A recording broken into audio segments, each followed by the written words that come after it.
secara rata-rata 23 pengemudi kelompok tertentu yang mengalami kecelakaan ternyata tidak mengalami kecelakaan pada tahun berikutnya. Tetapi seperti yang kita tahu juga melihat bahwa hanya 11% pengemudi yang tidak mengalami kecelakaan ternyata mengalami kecelakaan pada tahun berikutnya.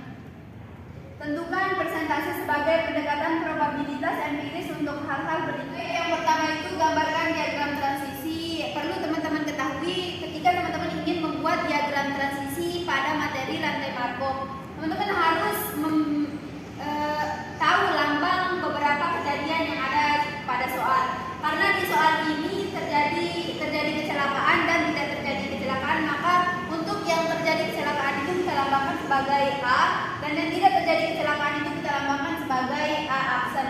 Sesuai pada soal juga, secara rata-rata 23% pengemudi kelompok tertentu yang mengalami kecelakaan, dan lambangnya itu, anak panahnya itu ke A karena mengalami kecelakaan, yaitu 0,23. Kenapa kita menggunakan 0,23? Karena di soal ini menggunakan persen, maka kita ubah 23 dibagi 100, makanya 0,23.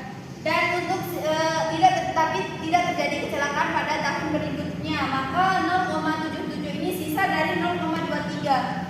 Dan anak panahnya itu ke A aksen karena A aksen ini melambangkan tidak terjadi kecelakaan.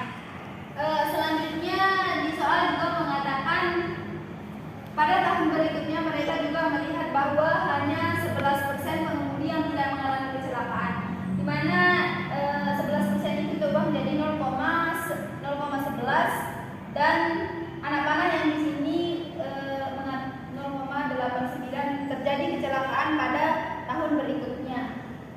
Lanjut untuk yang soal kedua, yaitu gambarkan diagram pohon, di mana untuk diagram pohon ini kita mulai dari awal atau state awalnya yaitu 0,05 dan 0,95, di mana yang 0,05 ini sesuai pada soal terjadi kecelakaan pada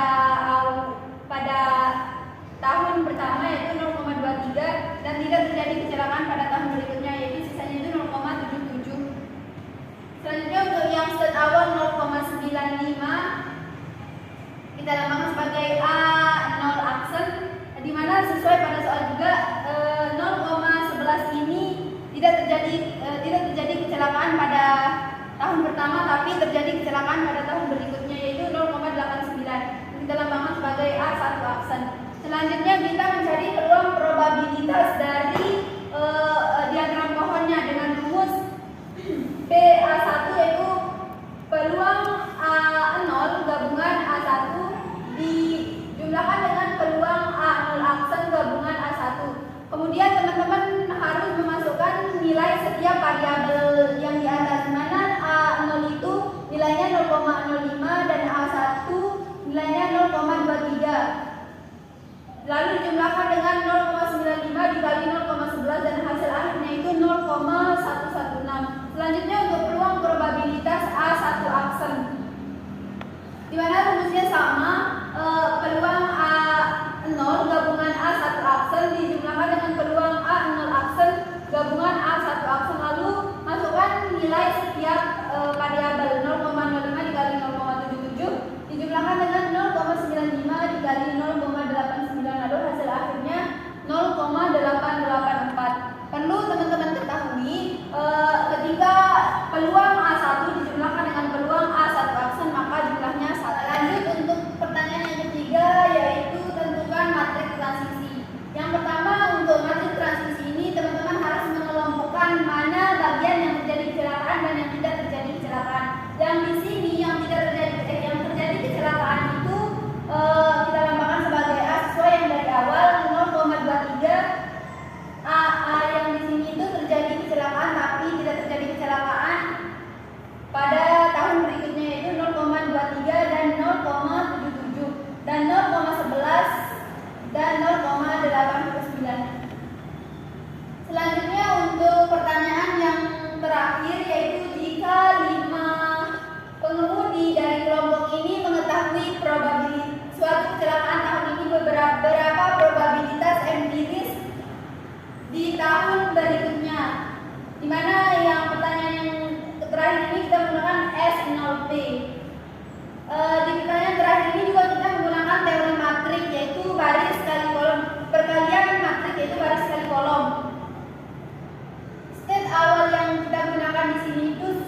0,05 dan 0,95. Lalu kita kalikan 0,05 dikali 0,23 dan 0,95 dikali 0,11. Hasilnya itu 0,116 dan 0,05 dikali 0,77 plus 0,95 dikali 0,89. Hasilnya itu 0,884 sama dengan S1.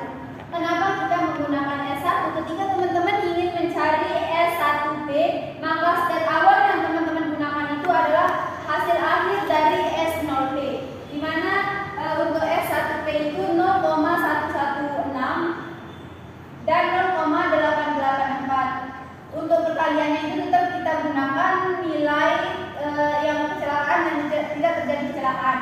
0,116 dikali 0,23 plus 0,884 dikali 0,11, hasilnya 0,124 dan 0,116 dikali 0,77 dijumlahkan dengan 0,884 kali 0,89, hasilnya 0,876. Begitupun selanjutnya ketika teman-teman ingin mencari S2P, S3P, S4P sampai berapapun itu